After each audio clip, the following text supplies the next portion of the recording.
So our panel is the Potable Reuse Commission update.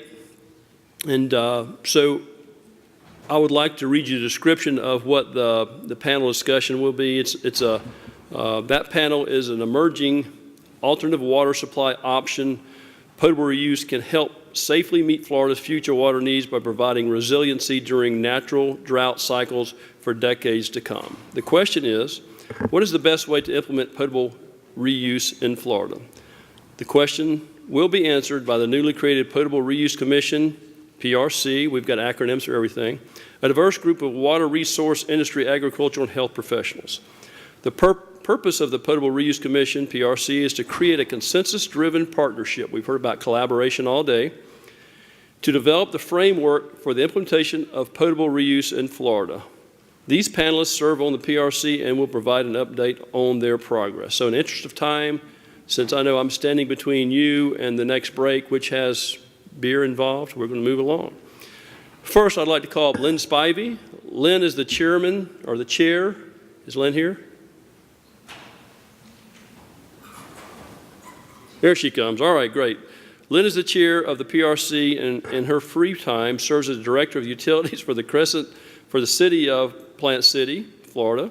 Ms. Spivey has over 24 years of experience in a wide range of areas related to water and wastewater treatment, water resources and reclaimed water treatment, and beneficial use. She has worked in both the public and private sectors. Ms. Spivey holds a BS degree in chemical engineering from the University of South Florida. She is currently the president-elect of the Water Reuse Florida and serves as a Potable Reuse Commission chair. She is currently a director at large in the Florida Water Environmental Association and past chair of the FWA Water Resource Reuse Resiliency WR3 Committee. Thank you for being here. Our next panelist is Brian Wheeler. Brian has recently retired from the Tow Water Authority after serving as its executive director since inception, in October 2003. His new glasses aren't working very well. He previously served as director of the City of Kissimmee Department of Water Resources, the predecessor to TWA from 1985 to 2003. Mr. Wheeler presently serves as the vice chairman of the Potable Reuse Commission, representing the Florida section of the American Water Works Association. He's also previously served as a utility representative in the Central Florida Water Initiative Steering Committee. Mr. Wheeler holds a BS in Civil Engineering and an MS in Sanitary Engineering from Virginia Tech and is a registered professional engineer in the state of Florida. Our next panelist, Joanne Jackson. Joanne is responsible for the operations for the city of Altamont Springs' 12.5 million gallon per day capacity regional water reclamation facility, 2 water treatment plants, and the AFIRST stormwater treatment system.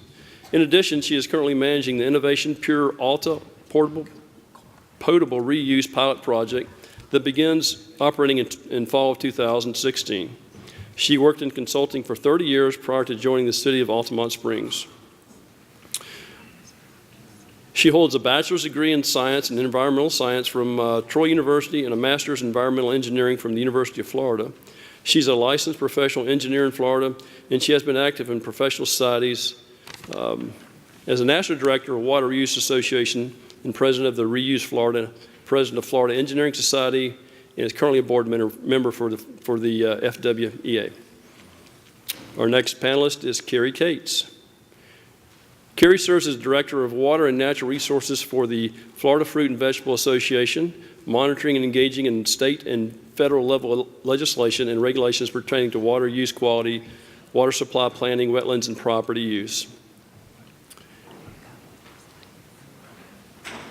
He's responsible for coordinating water conservation, quality, BMP development, and implementation. And I'm going to skip through a few of these and get to the last part of what he wants to hear as holds degrees in geology and civil engineering from the University of Florida, a registered engineer within the state, and also an LEED accredited professional. And finally, Garrett Wallace.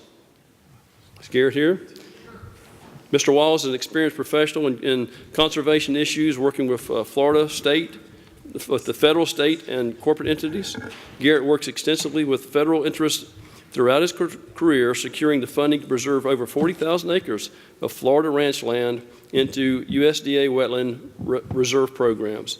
Additionally, he serves as the Director of Federal and Tribal Affairs for the South Florida Water Management District, representing Everglades Restoration in Washington, D.C. From 2008 until 2011. And we have one other panelist, I believe, that is going to join us. Here he is, Mr. Weiss, Mr. Bart Weiss. Thank you, sir. We are going to have some fun today. Mr. Weiss has over 28 years of experience in the water industry, where he is a leader in potable reuse both nationally and in Florida, directing the state's first DPR pilot project and spearheading Florida's Potable Reuse Commission. He is the only two-time president of the Florida Water Reuse Association, is a member of the Water Research Foundation Board of Directors, the National Water Reuse Association Board of Directors, and received the Water Reuse Association Person of the Year Award in 2016. He is also a Scoutmaster and a state and national triathlon champion. Great. So welcome our panelists. Thank you all for being here today. We're looking forward to your conversations, and we'll have some questions as we move along. So with that, Ms. Spivey, would you like to start? Thank you. So somebody does that for us. The clicker for this is, that's it. Thank you. Good afternoon, everybody. So our panel is going to be pretty informal, where we'll all speak to the slide, and then afterwards we'll save some time for questions. So we thought we'd start with actually defining what we're talking about, and that was per Garrett's suggestion, because we just start, us engineers just start into things, and then Garrett said, well, maybe we should define what we're talking about. I think when we look at defining potable water, everybody says, yeah, that's the water that we drink. But what really does that mean? What does potable water mean? Well, that's water that meets or exceeds state and federal drinking water standards. I don't think when we drink our water we say, well, this is groundwater or this is surface water. We just say that's potable water. So potable reuse water is really a recycled water that meets those same standards. Then we go on to indirect and direct potable, and really that's talking about either an environmental barrier, an indirect or direct potable, treating it and going directly into the distribution system. So we thought we'd start with that definition. Anything to add, anybody? So we wanted to show that, why are we talking about potable reuse now? Well, potable reuse is actually already happening, and we wanted to show this slide of de facto water reuse in the U.S. That really talks about the downstream use of our surface water and the fact that we're already drinking recycled water. I think that people understand that most places throughout the country where you have large surface bodies of water, particularly rivers, if you've been on the Mississippi River, the Ohio River, the Missouri River, any of those rivers, there's communities along those rivers that discharge their wastewater, I'd say at the north end of at the south end of the town downstream has their water intake a couple miles downstream.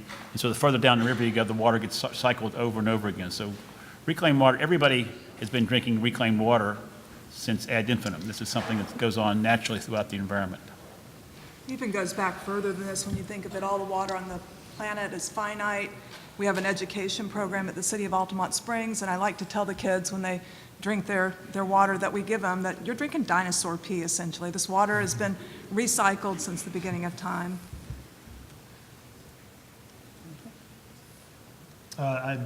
Just really quickly, I think for us, especially trying to reach out to the public just to assuage any concerns or fears, I think really hitting home the fact that this is something that's tried and true, has been around for decades and decades, and is also being practiced already across the country.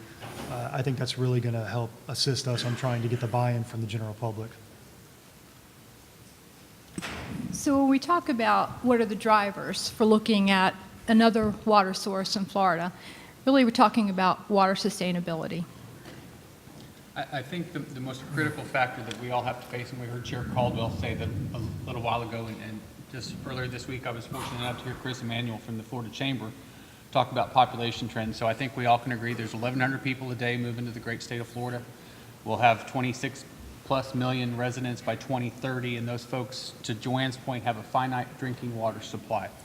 As an employee of the Nature Conservancy, one of the most important parts of my job is to find sustainability in what we do. And potable reuse is going to be one of the most sustaining factors that we can look at our water supply to meet the growing demands. Carrie, you got something you want to add to that? Yeah, and I think we're all familiar with the fact that it seems like on an annual basis now, we have another water area, resource caution area that's popping up across the state. And I know every time we come together for another water supply planning exercise, it becomes a little bit more onerous and a little bit more difficult to really try to make ends meet. So I think what we're trying to do with this initiative really, that really kind of underscores why we need to get this out there and really get the acceptance from Florida's citizens. And I think from being here in Central Florida, where those of us have lived for the last several years with the Central Florida Water Initiative, know that we have essentially in many parts of the state begin to tap out our aquifer, which is our what you might call our inexpensive, cheap, fresh drinking water source.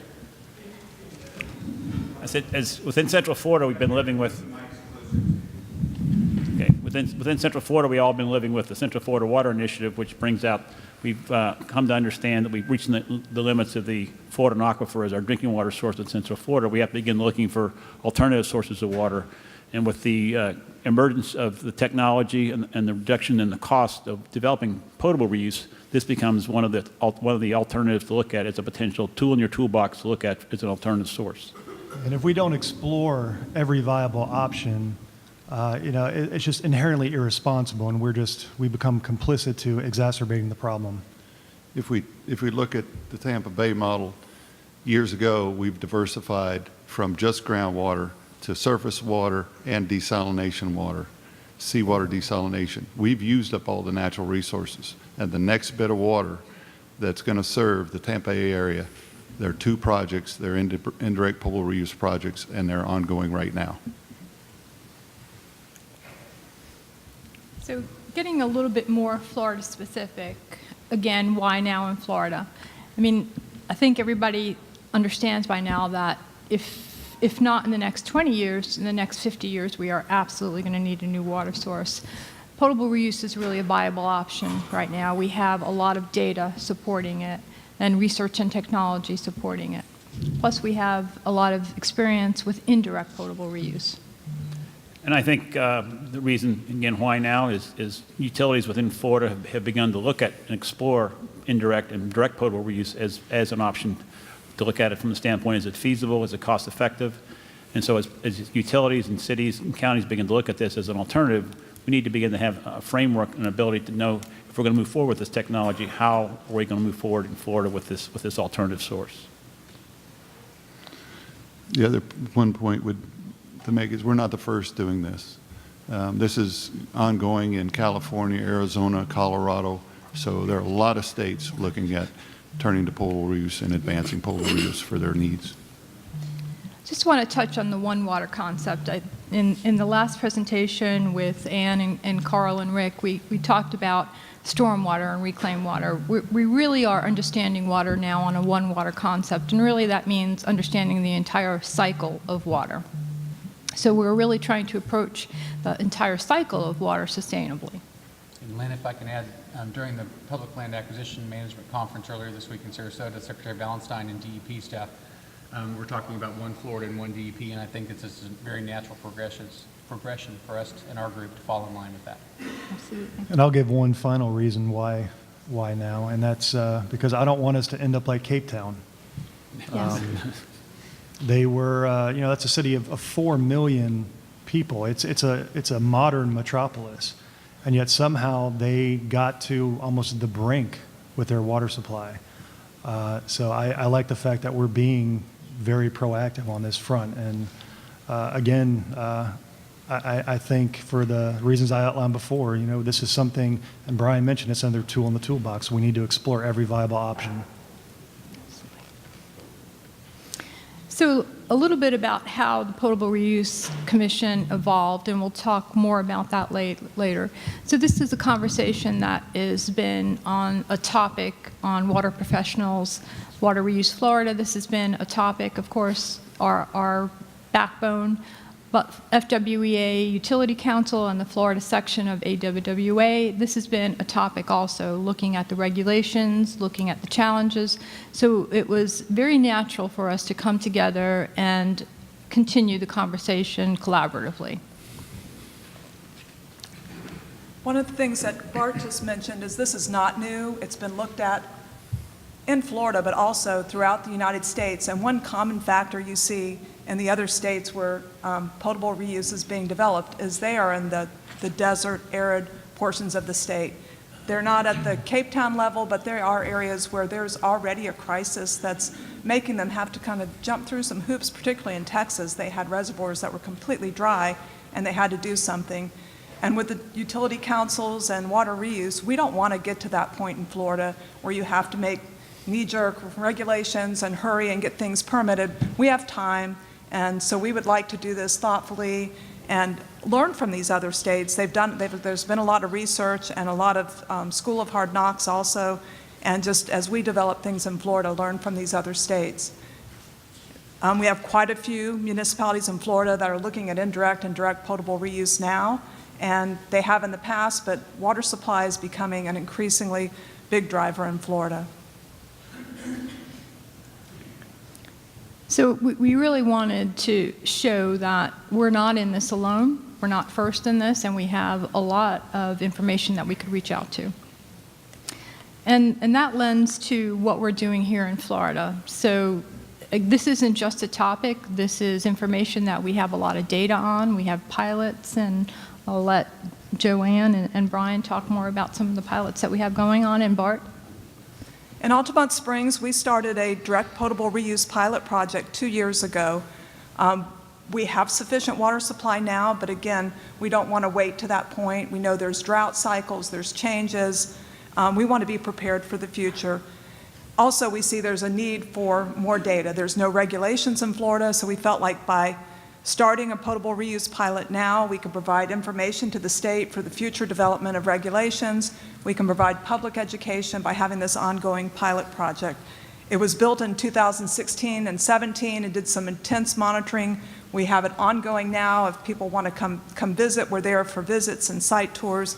And it was a successful project that also looked at an alternative technology. One of the biggest drawbacks to potable reuse projects is a reliance on reverse osmosis treatment, which produces a brine. It's the same process used for desalination. That brine disposal is a huge issue in Central Florida. We have no easy disposal method, and so we looked at alternative technology that uses an ozone biofiltration, granular activated carbon process, not producing a brine, and we've been able to demonstrate that we produce this drinking water, quality water from reclaimed water using this innovative process. We also have a number of projects that have been around in indirect potable reuse, and Brian can speak a little bit more to those. Yeah, the Toho Water Authority and Polk County Utilities are both right now undergoing what's called proof of concept studies to look at doing what's called indirect potable reuse. Indirect potable reuse uses an environmental buffer in conjunction with a highly treated reclaimed water. In this case, we're both doing what's called soil aquifer treatment using highly treated reclaimed water that then discharged to rapid infiltration bases, then allowing several hundred feet of the soil to act as a treatment mechanism before the water is withdrawn for drinking water. This is a technology that's been proven a number of times in California, Arizona, and Texas, and we're, again, adapting it to Florida. If you look at the list, Hillsborough County, in 2016, we conducted a direct potable reuse project that utilized reverse osmosis, the more traditional way to do it because we have a higher TDS. Bottom line is we use that along with an advanced oxidation system to take out all the hormones. We purified the water, and then we made beer out of it, and you'll have some beer today that's made from some of that water and other water that's been purified around the state. You'll see also the acronym SHARP, South Hillsborough Area Aquifer Recharge Project. In that project, we create a saltwater intrusion barrier that we have over 1 billion gallons of water in today. We're expanding that to be potentially a 20 million gallon a day process that holds back salt water, retards its infiltration into the freshwater zone, but also pressurizes the freshwater zone, recovering that freshwater zone, and we can take a portion of that for our future needs, and it's working out very well. So what we're trying to say here is that we're very safely and trying to make sure on every step that this is tested, that we have the data to support it, that we have everything we need to safely implement it. So now we get to the Potable Reuse Commission, and we didn't want to start out defining this. We thought it would be best to define really why we needed to come to this point. So the Potable Reuse Commission, again, came together from a conversation of Water Reuse Florida and FWEA and FSA-WWA, coming together and saying we really need to put together a commission and look at what it's going to take to safely implement this new potential water source. We knew that we needed more than our support, though. We understood that we needed really a water-related stakeholder group that included everybody in our state that has an important voice in water. So we put together a diverse stakeholder group and make sure that we are putting together a consensus-based commission, and we'll talk more about the importance of that too. So our supporting members, and I want to make it really clear about what this support is. This support is, we're not just saying this is support for potable reuse, because it's not that. This is support of safely looking at implementing potable reuse, what that's going to take. So I wanted to make sure to make that very clear, that this is support in evaluating potable reuse. We are very fortunate to be going through this journey with the support of Florida Department of Environmental Protection, our water management district, St. John's, Southwest Florida, and South Florida. Water Reuse National, AIF also is on our board, the Water Research Foundation, and that was an important factor for us. We wanted to make sure to bring in a third-party research. And the Florida Senate. There's a letter here from Senator Wilton Simpson understanding the importance of evaluating this important new alternative water source. So a little bit about what our mission is. Really, our mission is to develop a framework for implementing potable reuse. It's that simple and also that complex. And then to advise our elected officials and our regulatory partners in this about how to safely move forward with this with buy-in from our stakeholder group. So, Brian, maybe you can go a little bit about our guiding principles. Yeah, but I mean, I think that one of the key guiding principles here is again, the consensus-based approach. We have developed a diverse stakeholder group for our commission, and again, as we move forward in terms of making decisions, it's based on a consensus-based approach, getting the input from all of our stakeholders, with the intent of developing, hopefully, a legislative bill for the legislature to provide the authorization and incentive to move forward with developing a potable reuse regulatory framework, and then eventually, once that would move on, also then move on to develop the regulatory framework itself.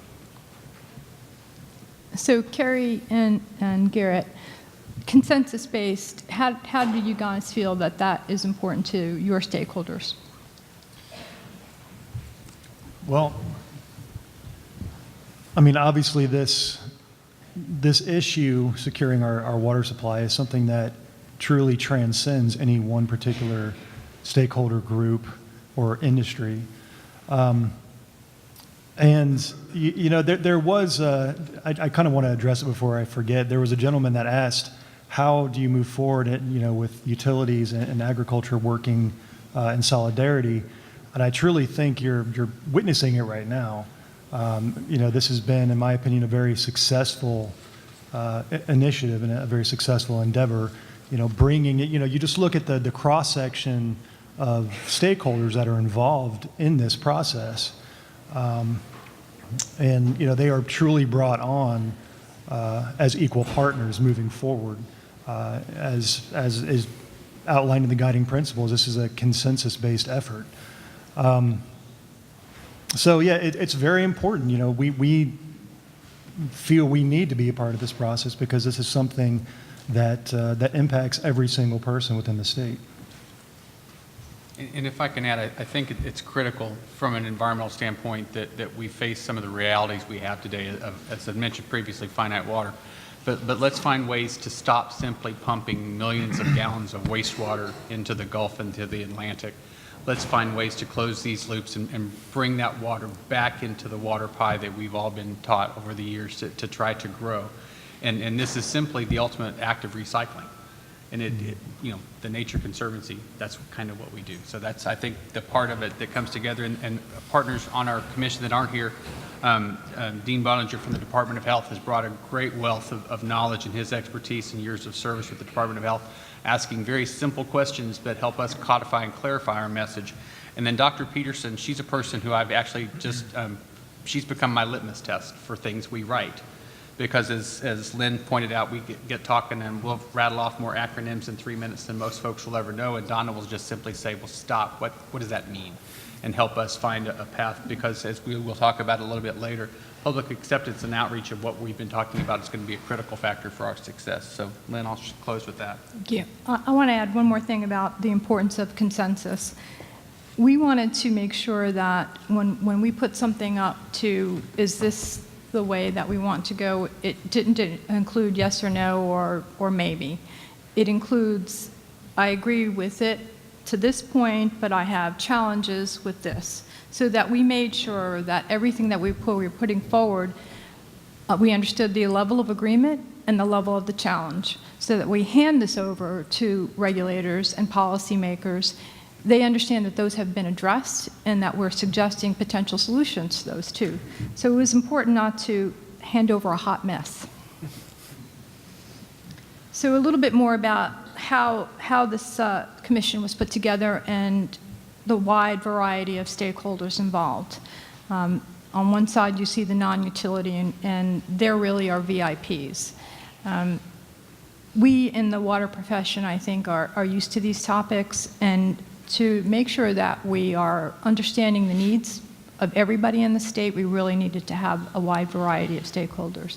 So you'll see Carrie Cates, agricultural representative, Dean Boetiger. We're lucky to have Dean from the Department of Health. He's our Bureau of Epidemiology and Food and Waterborne Disease. So we're covering a lot of bases here.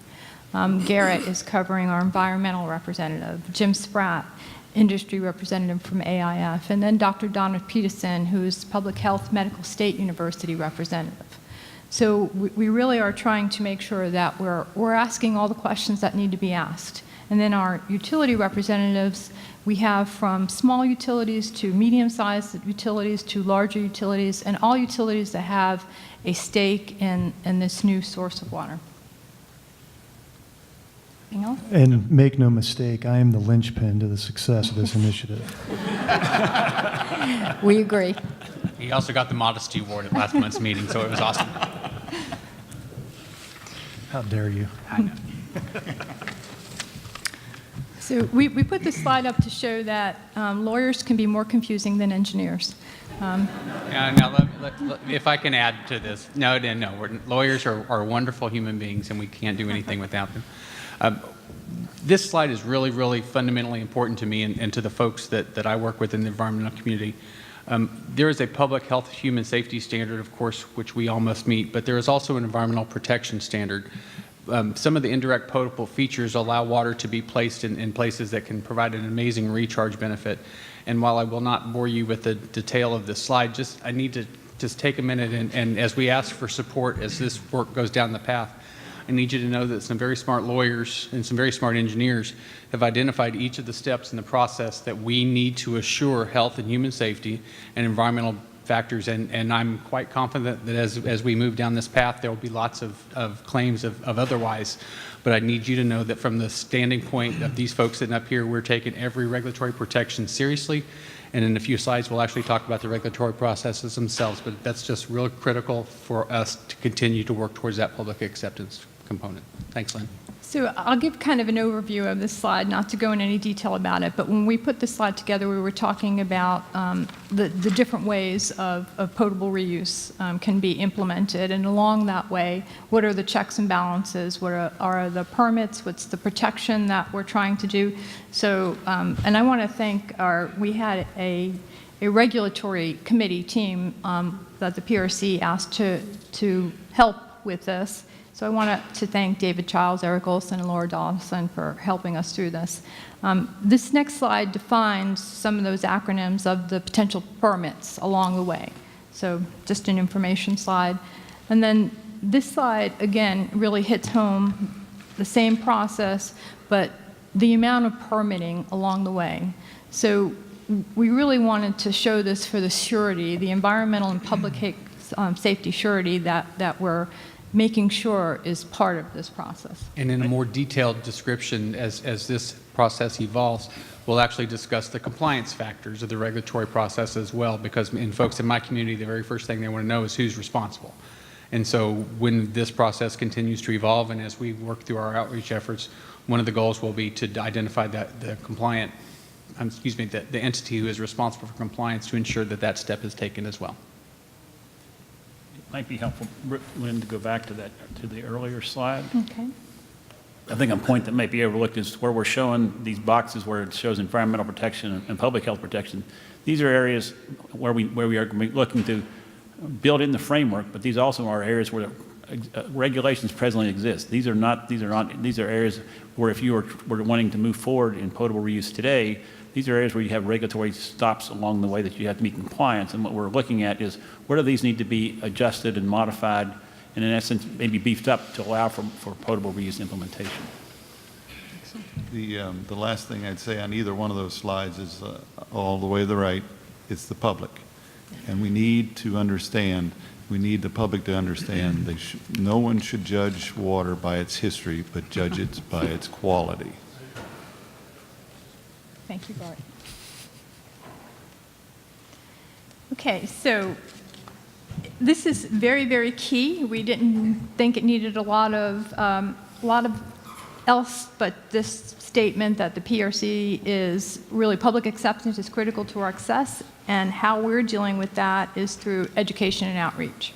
So to that point, as Herschel pointed out this morning, when I opened my many political things I read in the morning, we saw the toilet to tap ad that folks have pushed out there.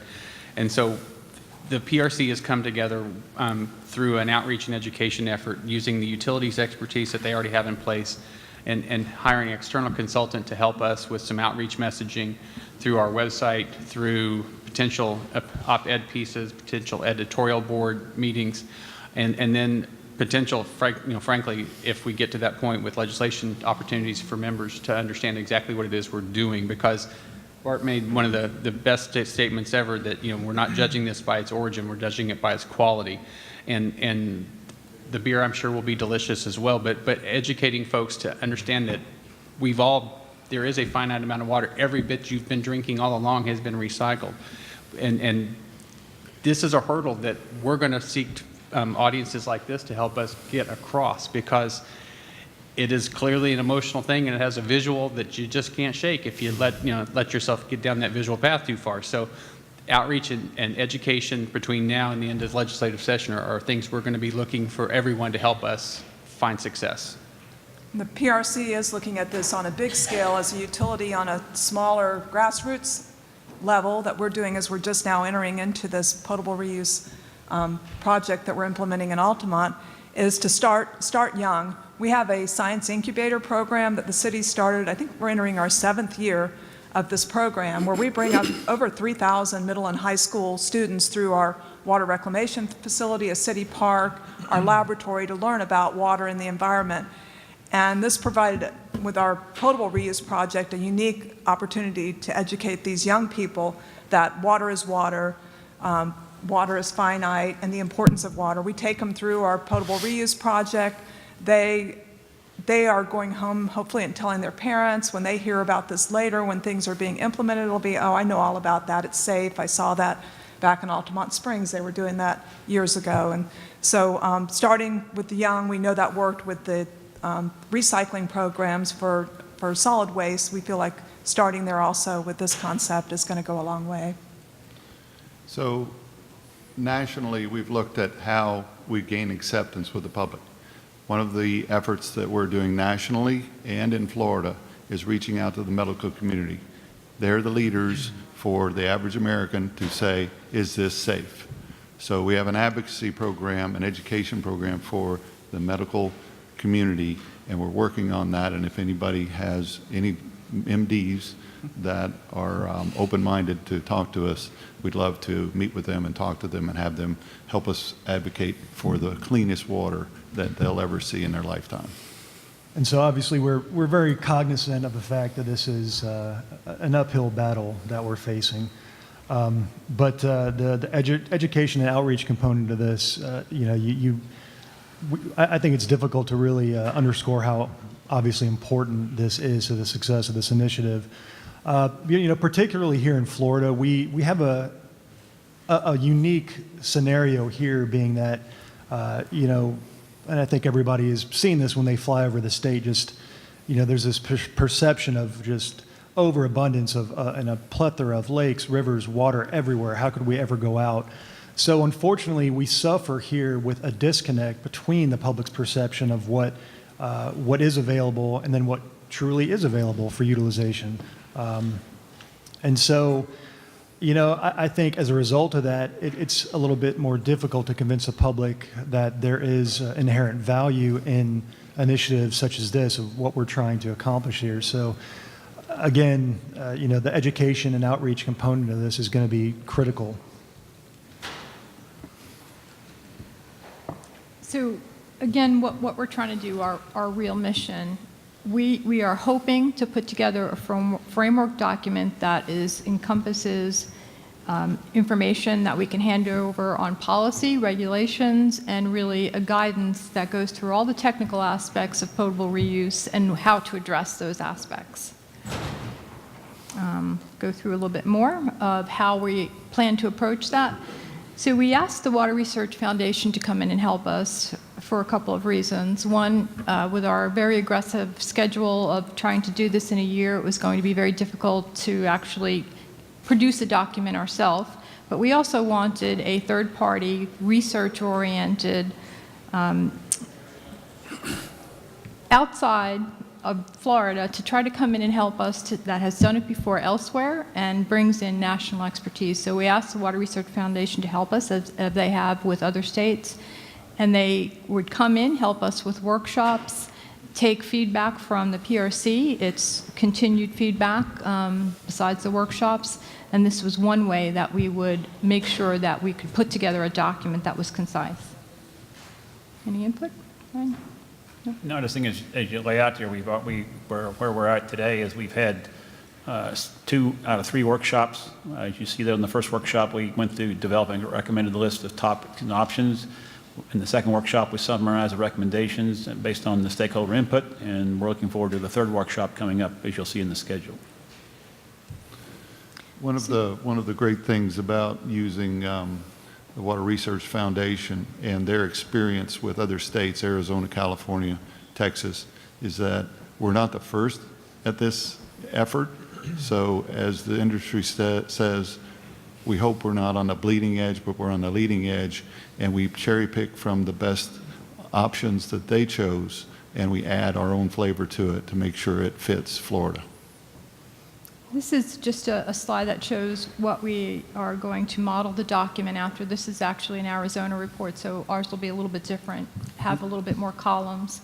Lynn, if I can add to this, just for folks in the audience, this one's talking about specific methodologies for chemical control, and as a person who has no utility background whatsoever, for me, learning the efforts that utilities undergo today for chemical control, for pharmaceutical control, it is an absolutely astounding exercise to learn that. And then when you take this same level of expertise and apply it to a drinking water standard for a reclaimed water, just it gave me great comfort to know, because with all candor, I had no idea the degree to which utilities went to control these chemicals, pharmaceuticals today. And that message, I think, should also be going out, because you guys should be getting a little more credit for that than you probably are. Thank you. Thank you, Garrett. And I'll say that we painstakingly put all of our stakeholders through our technical jargon, Yes, and make them sit through that. But it's important, this document, again, the Water Research Foundation has helped many different states, but Florida is doing it a little bit different, and I think we're really pleased with how we have expanded on how it's been done before, because it's been closed process in other states. We really felt it important that it was an open process in Florida. It did not include the wide variety of stakeholders. We thought that that was very important in Florida, especially with the stakeholders that are so important in the water pie.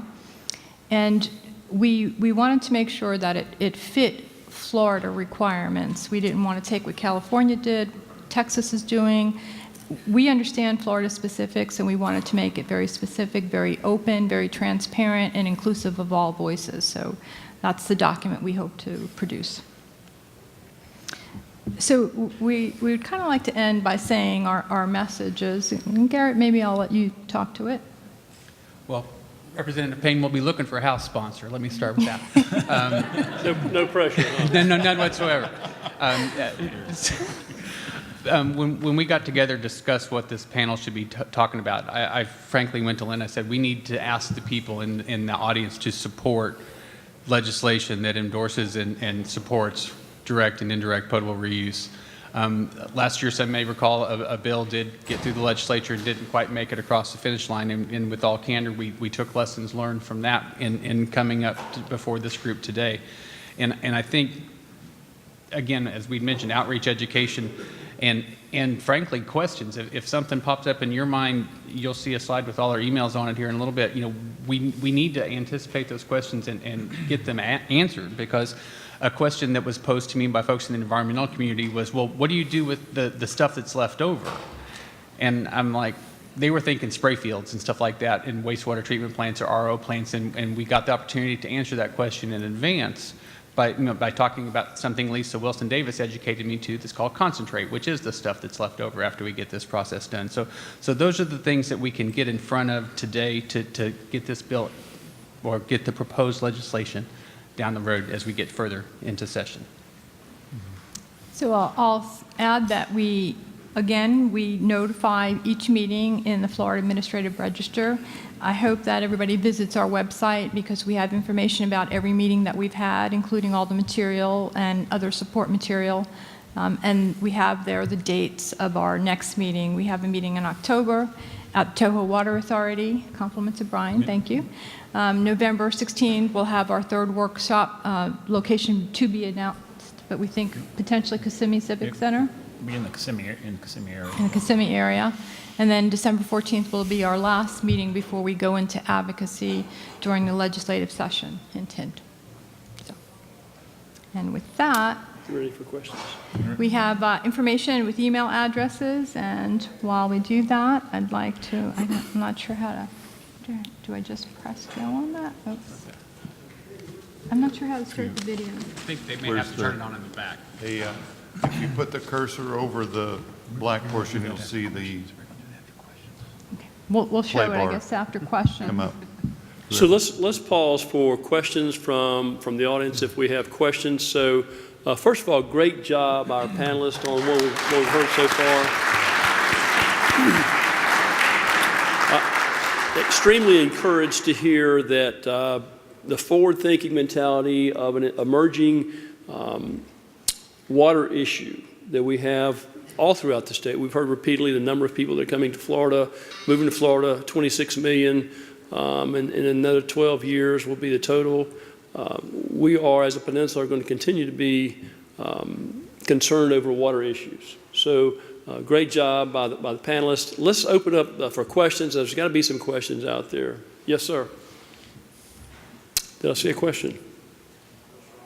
Oh, you've got a blank question there. Okay. Yes, sir, in the back. Based on code, it says groundwater is cleansed as it moves through the earth. Why would the methodology of, say, the shark and the tap direct injecting of reclaimed water directly into the groundwater or aquifer, why would the methodology of this board be in opposition of what's been written in code? Why wouldn't we want to establish dry beds on which to pump the reclaimed water, where the reclaimed water could aerobically work its way down through the soil horizon and use the ground? Sir, I'm sorry. Sir, that is one of the options on the table today that is exactly part of this proposal we're discussing. Gary, you want to? In fact, that was exactly the indirect potable reuse proof of concept projects that Toho Water Authority and Polk County Utilities are presently pursuing, is to use rapid infiltration basins with soil aquifer treatment which is using the natural process to assist with the normal treatment process to produce potable water out of the reclaimed water. Yes, sir.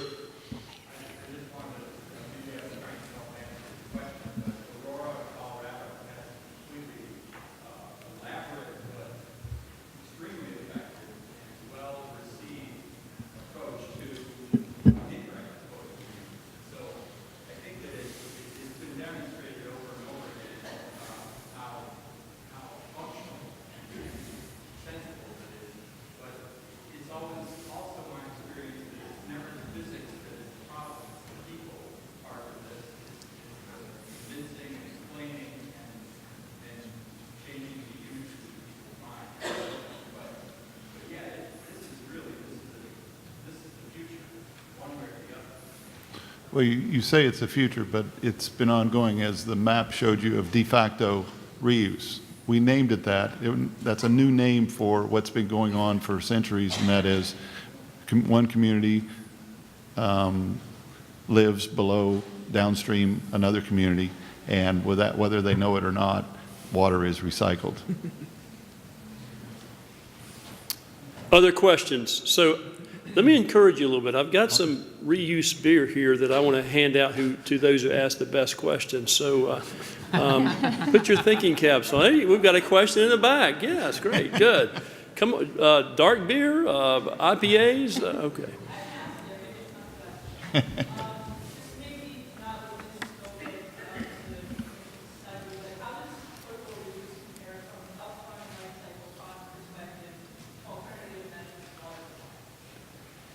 I think that was the point we just made in terms of why is potable reuse becoming an alternative in Central Florida, is that with the advances of technology and changes in treatment technology, the cost of potable reuse is now becoming competitive with other sources of water. For example, within Total Water Authority, one of our alternative water sources that we have permitted is a brackish source of water, which would require reverse osmosis.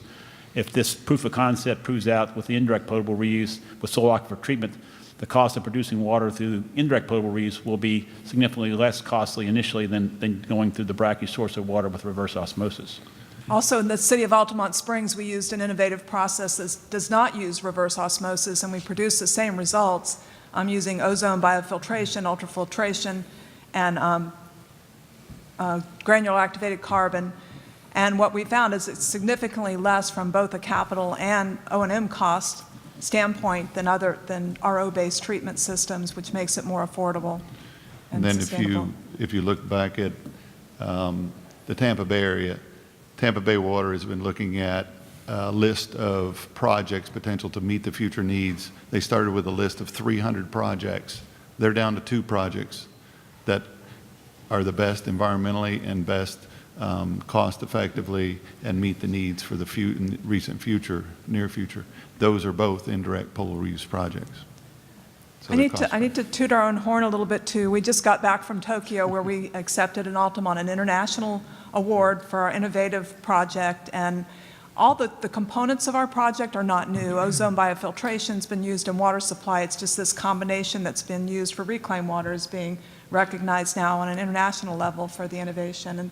And I think it's being used in other projects now throughout the United States. So I've got a question that someone submitted. I'm not sure that I can interpret all of it. It says reuse for vegetables, ? Food Safety Act. Go, Carrie. Finally, all right. So, no, that was actually something we discussed early on in this process, because we have a very interesting relationship with reuse and reclaimed water in the agricultural industry. It's really, especially here in Florida, it comes down to a case-by-case basis. Sometimes, depending on what is being grown, if it's processed, is it sod, is it an edible crop? So all of those things kind of come into play. There is, we still have some issues with growers utilizing, reclaimed water for edible produce that will not be processed. And a lot of that, it's not reticence on behalf of the growers per se. That's primarily driven by contractual language that's contained in a lot of these agreements that the growers have with their buyers, where it specifically precludes them from using reclaimed, and that's based primarily on this whole perception issue that we've been discussing. And obviously, as I'm sure you're all aware, occasionally there are these food safety issues that occur. We just had one out in Arizona.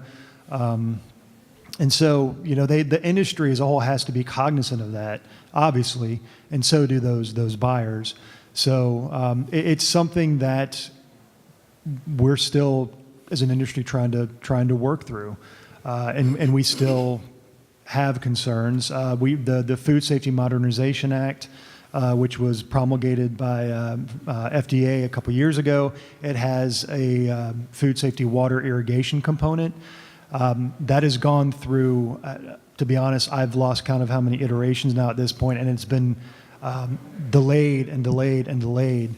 And a lot of that is due to the fact that it's so difficult to try to implement this rule, and we are kind of struggling with that. The industry is, and so is FDA. So, there is we have a convoluted, complicated relationship with reclaim, but it definitely has its place within agriculture. That can't be disputed. I think I'll add also that when we talk about potable reuse, we have an opportunity of not just talking about irrigating, which has always been, public access irrigation has always been a viable option for us. But when we talk about potable reuse, there's an opportunity to make sure that we have a sustainable water supply without talking about direct irrigation on agricultural crops, but merely just making sure that there's enough water to have healthy agriculture in the state. And also, I'm sorry, Brian, go ahead. I was going to say, I think the point when you asked the question about cost, that the cost of developing potable reuse, it's going to be way too expensive to be used as an irrigation source. It's more or less a source to allow the inexpensive sources of water to be available for agriculture, so that we can use potable reuse as a potable source for the human consumption, while we can have the other sources of water available for agricultural use. And I just want to be clear, that we're not conflating the potable reuse and reclaimed water that could be utilized out in the field for agriculture. These are two very different things. So I just want to make that very clear. Great. So in the interest of time, we're getting close to time. I'm very encouraged, I'm sure as all of you are, to hear about this emerging emerging commission, and the fact that we're looking at greater needs for reuse of water.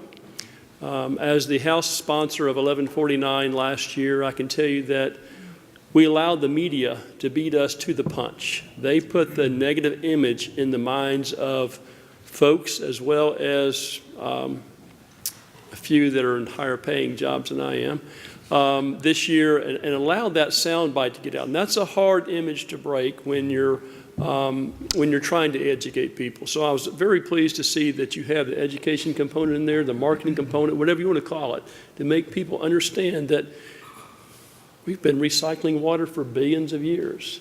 And so I'm very encouraged to see that, as I know most of you are. The bill was called numerous things, toilet to tap, and there was another rhyme with glass or something like that. But let's have a little fun. And so we do have some reuse beer out there. So in the interest of time, let's make sure when we get ready to reach for the water tap, let's don't forget to reach for the beer tap. So I've been challenged for a year to say that I would drink reusable water, and so I think I'll do it publicly right here. How about that?